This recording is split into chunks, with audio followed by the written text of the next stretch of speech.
لیکن ہمارا فریضہ ہوگا کہ ان ناموں کو زندہ کریں.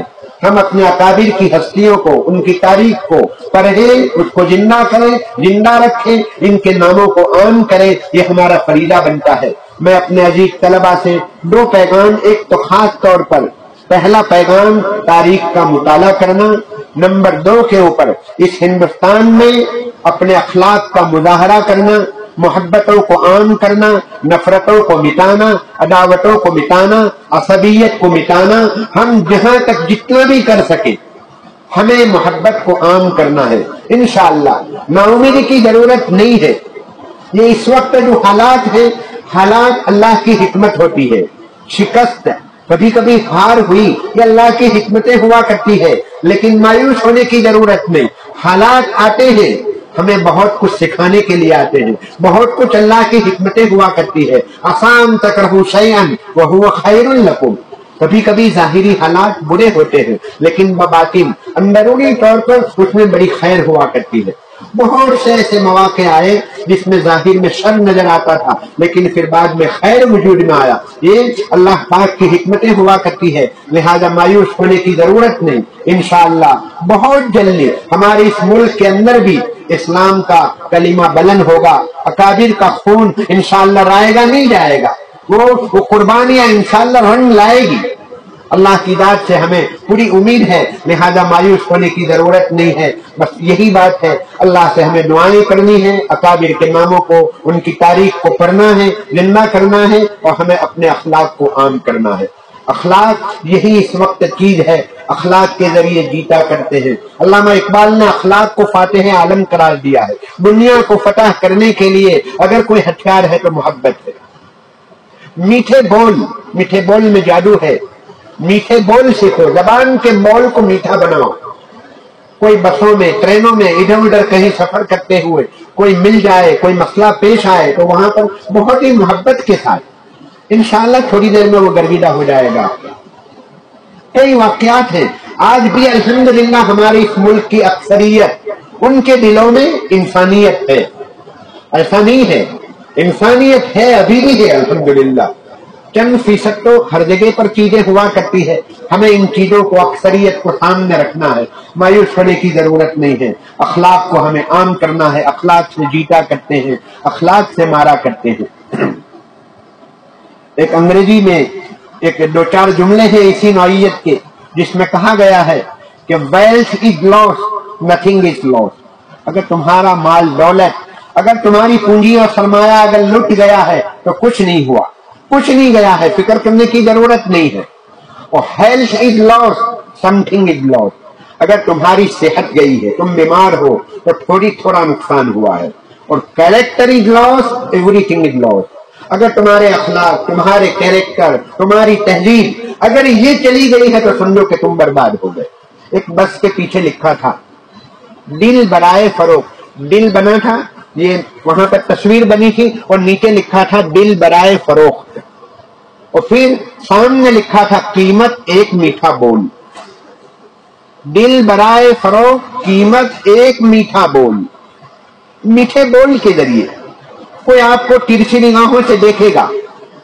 آپ ریلوے کے اوپر ہیں، کوئی آپ کو ترچھی نگاہوں سے دیکھ رہا ہے، حقیر نظروں سے آپ کو دیکھ رہا ہے، لیکن آپ نے دیکھا کہ ٹرین کے اوپر، ریلوے کے اوپر، پلیٹ فارم کے اوپر ایک نل کھلا ہے، پانی ویسٹیج جا رہا ہے، ضائع ہو رہا ہے. کوئی گزرنے والا گزر جائے، لیکن اہل ایمان کو وہاں سے گزرنا نہیں چاہیے. پہلے اس نل کو ہم بند کریں گے. یہ نل کو بند کرنا، پانی کو ضائع ہونے سے بچانا ہمارا اخلاقی فریضہ بھی ہے، ہمارا ملکی فریضہ بھی ہے. یہ ملک کا نقصان ہے، ہم ملک کے نقصان کو برداشت نہیں کریں گے. اور ہمارا مذہبی فریضہ بھی ہے. اللہ کی نعمت ہے پانی. اگر یہ چیزیں وجود میں آئے گی تو انشاءاللہ یہ قومیں مجبور ہو جائے گی. اخلاق کو دیکھ کر، آپ کے اندرونی اقدار کو دیکھ کر انشاءاللہ یہ قومیں مجبور ہو جائے گی. مایوسی کی ضرورت نہیں ہے. حالات کیسے ہی کیوں نہ ہو، سخت اندھیری ہو تو انشاءاللہ صبح ہونے والی ہے. گلاس میں پانی آدھا بھرا ہوا ہے، بعض لوگ یہ دیکھتے ہیں کہ آدھا گلاس خالی ہے. آپ یہ دیکھو کہ آدھا گلاس بھرا ہوا ہے، خالی ہے اس کو مت دیکھو، آدھا گلاس بھرا ہوا ہے. ابھی بھی الحمدللہ